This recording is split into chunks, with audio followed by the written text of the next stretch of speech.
जब पाकिस्तान ने उर्दू भाषा को ईस्ट पाकिस्तान में लागू करने का इम्पोजिशन करने का कोशिश किया तो वहाँ के स्थानीय लोगों ने कहा नहीं, हम बंगाली हैं, हम बांग्ला बोलेंगे, हम बांग्ला में लिखेंगे, हम पाकिस्तान का उर्दू भाषा को मानते नहीं हैं।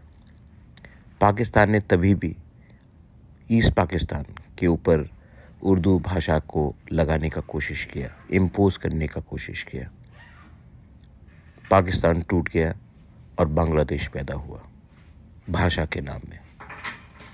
आज भी अगर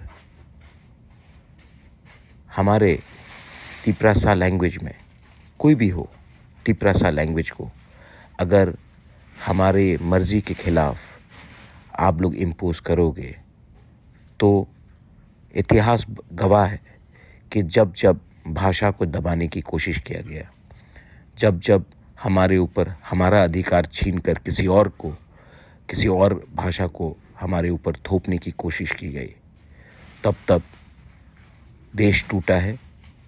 और जो लोग पावर में हैं उनको समझना चाहिए कि भाषा एक बहुत सेंसिटिव मैटर होता है और हमें अपना लैंग्वेज, अपना स्क्रिप्ट डिसाइड करने का अधिकार है।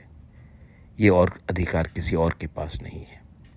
This is Bobagra in support for Tiprasa language. बेलाइनो हम बाय।